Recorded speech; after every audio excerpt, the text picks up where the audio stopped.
Hi friends, இந்த வீடியோவில் கருணக்கிழங்கு புளிக்குழம்பு எப்படி பண்ணணும்னு பார்த்துடலாங்க. நான் வந்து கருணக்கிழங்கை நல்லா வாஷ் பண்ணி க்ளீன் பண்ணி எடுத்து வச்சுருக்கேன். குழம்புக்கு தேவையான இன்க்ரீடியன்ஸ் எல்லாமே ரெடியாக எடுத்து வச்சுருக்கேன்.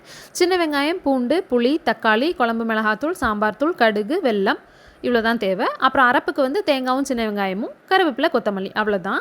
இப்போ வந்து கருணக்கிழங்கை வந்து நல்ல ஒரு 5 விசிலுக்கு வேக வச்சு எடுத்துக்கோங்க. இப்போ எப்படி பண்ணுறதுன்னு பார்த்துடலாம். ஸ்டவ் ஆன் பண்ணிக்கோங்க. ஒரு கடாய் வச்சுக்கோங்க. கடாய் நல்லா சூடானதுக்கப்புறமா 1 ஸ்பூன் கடலெண்ணெய் சேர்த்துக்கோங்க.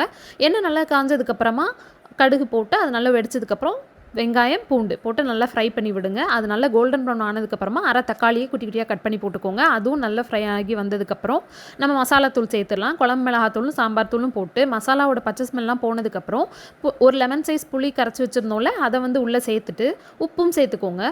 இது எல்லாம் நல்லா கொதிச்சு வந்ததுக்கப்புறமா நம்ம வேக வச்சுருந்தோம்ல கிழங்கு, அதை வந்து உள்ளே இப்போ சேர்த்துடலாம். நீங்கள் கட் பண்ணி போடணுன்னா போட்டுக்கலாம். நாங்கள் வந்து இன்றைக்கி ஃபஸ்ட்டு போட்டிருக்கோம். இது நல்லா பிளெண்ட் ஆகி வந்ததுக்கப்புறமா அரைப்பு ஊற்றிடலாம். அரைப்புக்கு வந்து தேங்காயும் சின்ன வெங்காயமும் நல்லா அரைச்சி அதையும் இது கூட ஊற்றிட்டு ஒரு 2 to 3 மினிட்ஸில் எல்லாமே நல்லா பிளெண்ட் ஆகி வந்துருங்க. வந்ததுக்கப்புறமா நம்ம வந்து 1 ஸ்பூன் வெல்லம் வந்து சேர்த்துக்கலாம். சேர்த்துட்டு தாளிப்பு வடகம் இருக்குல்ல, அதுவும் கருவேப்பிலையும் போட்டு தாளித்து குழம்புல ஊற்றிட்டீங்க அப்படின்னா, கொத்தமல்லி கீரையும் போட்டு இறக்கிட்டீங்க அப்படின்னா சூப்பரான கருணக்கிழங்கு புளிக்குழம்பு ரெடி. வீடியோ பிடிச்சிருந்துச்சுன்னா லைக் பண்ணுங்கள், சேனலை சப்ஸ்கிரைப் பண்ணிக்கோங்க. தேங்க்ஸ் ஃபார் வாட்சிங். பை.